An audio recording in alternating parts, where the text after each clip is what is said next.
बोलती पुस्तके. ज्यांना वाचनाचा नाद त्यांना बोलती पुस्तके घाली साद. आमचं चॅनल सबस्क्राईब करा आणि सबस्क्राईब करायला इतरांनाही सांगा. नमस्कार श्रोते मित्र हो, बोलती पुस्तके सादर करत आहे ज्येष्ठ लेखक काका विधाते लिखित कादंबरी संताजी, प्रकरण 13.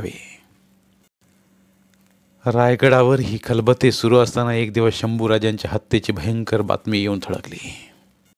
फाल्गुन वद्य अमावस्या शके 1610 विभो नाम संवत्सर हा दिवस पातशहाने मुद्दाम त्यांच्या हत्येसाठी निवडला होता. दुसऱ्या दिवशी चैत्र शुद्ध प्रतिपदा, गुढीपाडव्याचा सण. सणाच्या आदल्या दिवशी राजांची हत्या करून त्याने अवघ्या महाराष्ट्राचा सूड घेतला.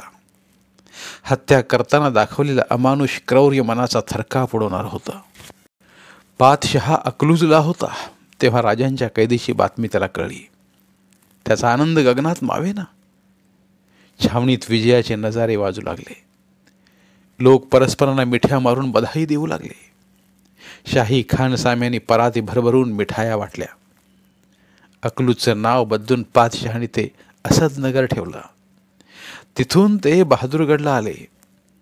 राजांना घेऊन निघाला शेख निजाम 13व्या दिवशी तारीख 15 फेब्रुवारी 1689 रोजी शुक्रवारी तेथे पोहोचला.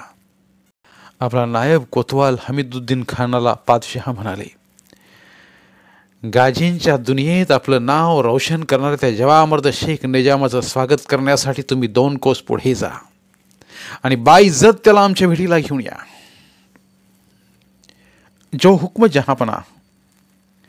संभाच्या गिरफ्तारीने लोक फार खुश झालेले दिसतात. होय जिल्हे इलाही, ईदच्या सणासारखा आपला आनंद ते साजरा करत आहेत.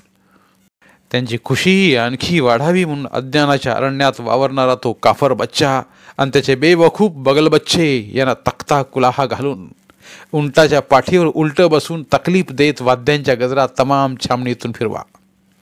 भरपूर बेइज्जती करा आणि मगच सरे दरबार त्यांना आमच्या समोर पेश करा.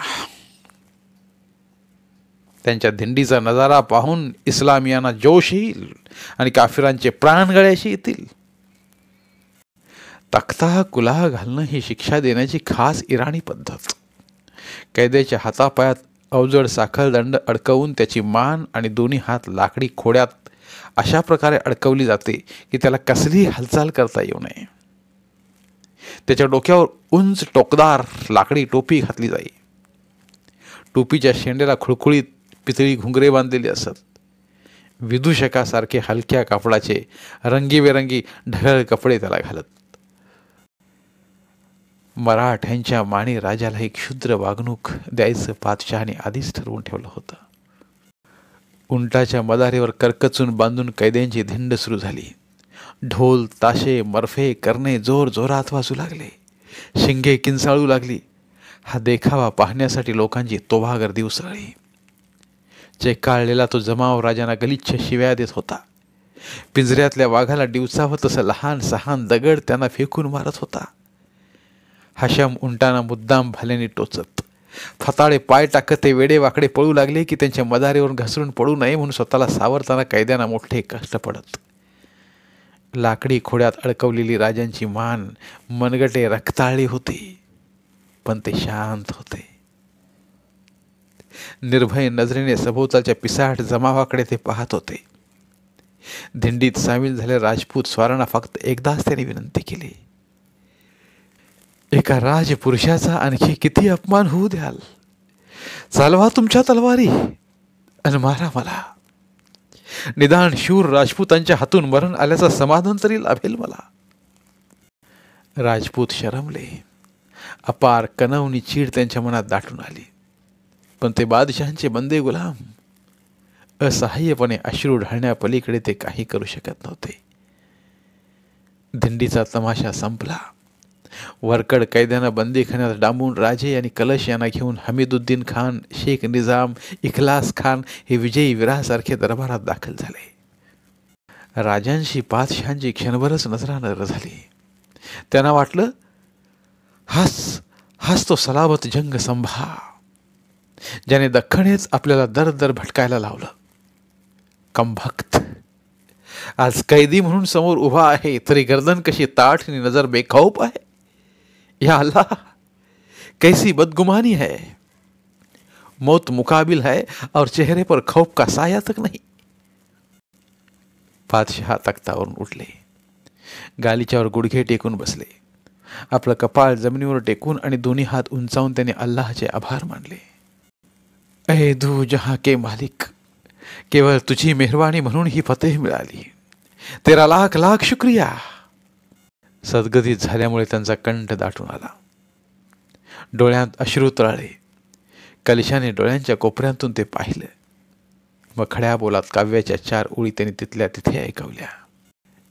यावन रावण की सभा, संभू बंध्यो बजरंग, लहू लसत सिंदूर सम, खूब खेल्यो रणरंग, जो रवी छवी लखत ही, खद्योग होत बदरंग, त्यो तुम तेज निहार के तखत तजो अवरंग. हे शंभू राजा, रावणाच्या राजसभेत बद्ध केलेला शक्तिशाली हनुमंत आणावा तसं तुला या यवनाच्या दरबारात आणलं आहे. रणांगणातली रंगपंचमी खेळून शेंदुरासारखा तू रक्ताने माखला आहेस. सूर्याच्या तेजापुढे काजवा फिका पडावा तसं तुझं तेज पाहून निष्प्रभ झालेल्या औरंगजेबाने तुला ताजीम देण्यासाठी आपल्या सिंहासनाचा त्याग केला आहे. बादशहांना त्याचा अर्थ कळला नाही, पण आपल्याला उद्देशून वक्रोक्तीपूर्ण काहीतरी त्यात आहे हे त्यांच्या लक्षात आलं. आपला राग चेहऱ्यावर त्यांनी दिसू दिला नाही. कैद्यांनी त्यांना मुजरा करावा म्हणून हमीदुद्दीन गुरकावला. दरबारी अदब के मुताबिक बादशाह सलामत को झुककर सलाम करो. लाकडी खोड्यात मान अडकवलेल्या राजाने तिरप्या नजरेने खानाकडे एक जळजळीत कटाक्ष टाकला. त्यांची नजर पाहून इखलास खान चिडला. तमाम मुसलमान ज्याला जिंदा पीर मानतात ते आपल्या धर्मनिष्ठ पातशहापुढे याची ही जुर्रत. एवढा बेमुरवतपणा आणि अमर्याद अभिमान.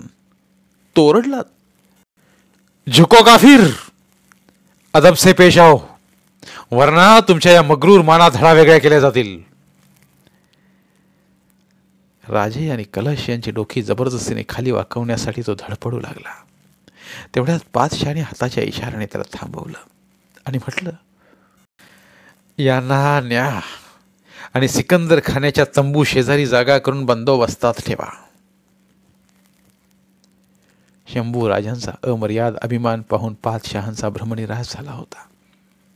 त्यांची अपेक्षा होती मृत्यूच्या भीतीने संभाजी आपला ताठपणा गर्व विसरून आपल्या पायावर लोळण घेईल, प्राणांची भीक मागेल. पण तसं काहीच झालं नाही. राजांच्या नजरेवरूनच त्यांनी ओळखलं की हा माणूस मृत्यूच्या पलीकडे गेलाय. भावनेच्या भरात ते कधीच कुठला राजकीय निर्णय घेत नसत. यावेळी मात्र त्यांच्या मनात सुडाची विखारी भावना विषारी सर्फासारखी सळसळत होती. लाल सर शिरांची जळमट उतरलेल्या त्यांच्या डोळ्यात खुनशीपणाचा काळा तवंग पसरला होता. बक्षी रुहुल्ला खान आणि वजीर असद खान या दोघांना त्यांच्या मनस्थितीचा अंदाज आला. रुहुल्ला खान सौम्य शब्दात म्हणाला, जहापनाह, संभा ही काफिरांच्या राज्याची, त्यांच्या कबूल किल्ल्यांची चाबी आहे हे आपण विसरता कामा नये. त्याला कैदेत ठेवून आपण मरगट्ट्यावर दबाव आणू शकतो. जरा सोची जिल्हे इलाही, संभाची राणी काळजीने किती कासावीस झाली असेल. तिला डर दाखवून मोक्याचे किल्लेच नव्हे, काफिरांचा मोठा मुल्कही आपल्याला हस्तगत करता येईल. पातशहानी फक्त मान हलवली. दरबारी कामकाज संपल्यावर एकट्या रुहुल्ला खानाला खलबतखान्यात बोलावून ते म्हणाले, तू सांगतोस म्हणून जिंदा राहण्याचा एक मौका संभाला आम्ही जरूर देऊ, जरूर. आमच्या 2 सवालांची खरी उत्तरं त्याने दिली पाहिजेत. कोणते सवाल हुजूर? पहिला सवाल, आमच्या मोक्याच्या ठाण्यावर छापे घालून जी अपरंपार लूट त्याने नेली ती कुठल्या किल्ल्यावर दडवून ठेवली आहे? दुसरा सवाल, त्याचे छापे कामयाब व्हावेत म्हणून आमच्या ज्या गद्दार सरदारांनी त्याला खजिन्याची माहिती पुरवली त्यांची नावे काय आहेत? या दोनच सवालांचा खराखुरा जबाब त्याने दिला तर आम्ही त्याला जिंदा ठेवू. रुहुल्ला खान घाईघाईने राजांकडे आला. नरमाईने त्यांच्याशी बोलू लागला. राजा अपमानाच्या आगीत जळत होते. पातशहाच्या प्रश्नांची उत्तरं देण्याऐवजी त्यांच्या क्षुद्र मनोवृत्तीचा शेलक्या शब्दात त्याने उद्धार केला. खान कळवळून म्हणाला, शंभू राजा, अरे बादशहा तुला मारण्यासाठी केवळ निमित्त शोधतोय. का जीवावर इतका उदार होतोस? दुश्मन असलास तरी तू जगावं अशी आमची ख्वाहिश आहे. हा आखरी मौका घालवलास तर अनंत यातना सहन करत तुला मरावं लागेल. राजाने खानाकडे कटाक्ष टाकला. शत्रू असला तरी त्याचं उमदेपण त्यांना जाणवलं. साखरदंडाने जड झालेले आपले हात त्यांनी त्याच्या खांद्यावर ठेवले. मग बेफिकीर हसत ते म्हणाले, दोस्त, तू एक वीर आहेस. वीरांसाठी अपमान हाच मृत्यू असतो हे तुलाही ठाऊक आहे. बहादूर गडावर आमची धिंड निघाली तेव्हाच हा संभाजी खऱ्या अर्थाने मेला. आता जगायचं का आणि कशासाठी? होऊन काय होईल? पातशहाचे चेले चपाटे आमचा शारीरिक छळ करून आम्हाला ठार मारतील. कोण त्याची पर्वा करतो? खान निराश झाला. राजांचे जलाल शब्द सौम्य करून चर्चेचा आशय तेवढा त्याने पातशहांना सांगितला. ठीक आहे. एक दीर्घ निश्वास घेऊन पातशहा म्हणाले, तुझं ऐकून आम्ही कोशिश केली. तिचा उपयोग होणार नाही हे आधीच आम्हाला ठाऊक होतं. त्या काफराच्या डोळ्यात तापलेल्या सळ्या फिरवून त्याला नवी दृष्टी प्राप्त करून द्या. रहम जहापना, रहम. रहुल्ला, बादशाह ओरडले, जिसे रहम की भीख मांगनी चाहिए वो खुददारी से खड़ा है. तू क्यों खामखाक बिलबिला रहा है? जाओ, फौरन हमारे हुक्म की तामील करो. त्याच रात्री तापलेल्या लाल लोखंडी सळ्या फिरवून राजांचे डोळे काढण्यात आले. दुसऱ्या दिवशी कलिशांची जीभ छाटण्यात आली. दरबारात शेख निजामाचा जंगी सत्कार झाला. खान जमान बहादूर फतेह जंग खान ही पदवी पातशहांनी त्याला दिली. हिरे मोती जडवलेल्या खिलाती घालून तोनी त्याचे 3 बेटे मिरवले. संपत्ती, सरंजाम, मान मरातब, मोठ्या मनसेबी देऊन पातशहांनी त्यांना मालेमाल करून टाकलं.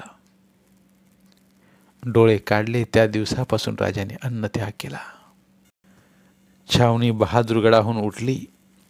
3 मार्च 1689 रोजी ती तुळापूरला भीमेच्या काठी आली.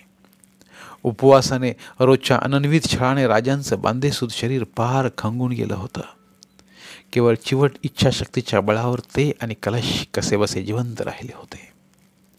एक दिवस वजीर असद खान चिंतित स्वरात पातशहांना म्हणाला, जहापना, आज 16 दिवस झाले संभा खाना घेत नाही. पहारेकरांनी लाख कोशिश केली, लेकिन जबरदस्तीने त्याला खायला घाला.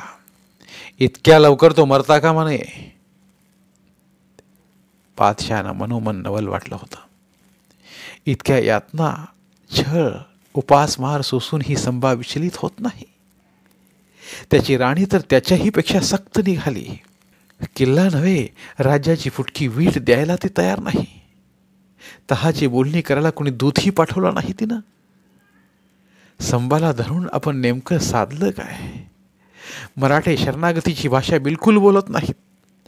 लढाईची त्यांची खुमखुमी जिंदा आहे. दख्खनेत राहायला कंटाळलेलं आपलं सैन्य दिल्लीकडे जायला बेताब झालंय. आपल्या गैरहजेरीत नको ते उपद्व्याप तिकडे सुरू झालेत. हिंदुस्थानावर हुकूमत गाजवायची असेल तर वर्षानुवर्षे इथे राहून कसं चालेल? त्यांच्या मनात निराशा दाटून आली. दुसऱ्या दिवशी वजीराने येऊन सांगितलं, जोर जबरदस्ती केली तरी संभा अन्नाला शिवत नाही. बादशाह उदास हसले, म्हणाले, लगता है संभाशी वागताना आम्ही जरुरीपेक्षा जास्त जज्बाती झालो. मैं समजा नहीं जहापना. सियासतीत जज्बात बेमतलब असतात वजीर. संभाच्या बाबतीत बदल्याच्या भावनेने आमचा ताबा घेतला. त्याला जिंदा ठेवण्याची वजह संपली. तोही मोठ्या बेसब्रीने मौतेचा इंतजार करतोय. आम्ही त्याची ही ख्वाहिश जरूर पूर्ण करू, पण त्याला अशी मौत देऊ की ती पाहून सैतानाच्याही दिलाचा थरकाप उठेल आणि काफरांचा कलेजा कांपेल. बादशहांचा कृश चेहरा क्रूर बनला. त्यांच्या हडकुळ्या हाताच्या मुठी वळल्या.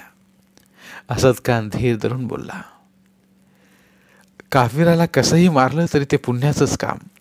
मग संभाला मारण्यात हुजरांना गलती कानी कुठे दिसते ते या खादिमाच्या लक्षात आलं नाही. त्याची दर्दनाक मौत पाहून काफिर घाबरून शरण आले तर ती आमची कामयाबी ठरेल. लेकिन त्याला शहीद समजून जंग त्याने अशी जारी ठेवली तर मात्र ती आमची सर्वात मोठी गलती ठरेल. आणि आमची बदनसीबी अशी की ती गलती करण्या वाचून आमच्या पुढे दुसरा रास्ता नाही. ये जुआ तो हमें खेलना ही होगा.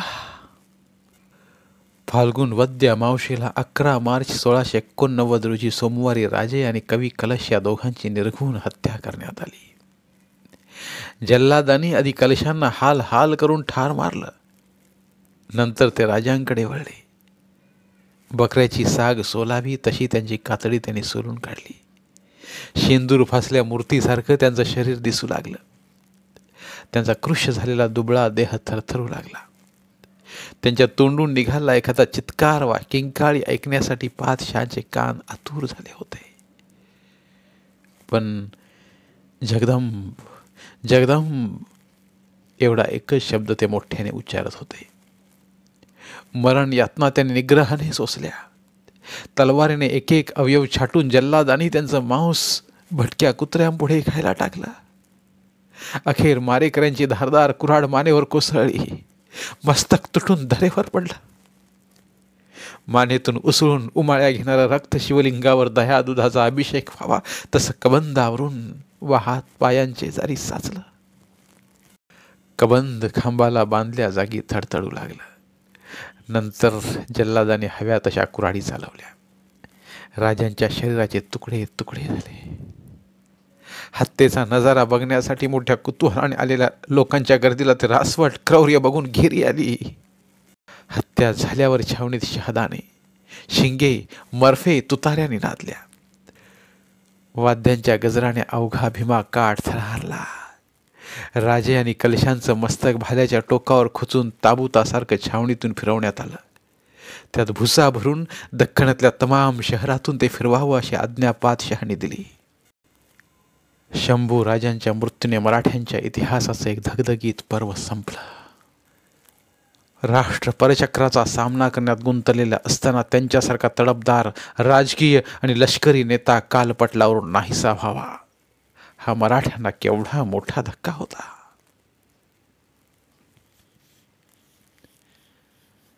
धन्यवाद. उर्वरित कादंबरी पुढील भागात.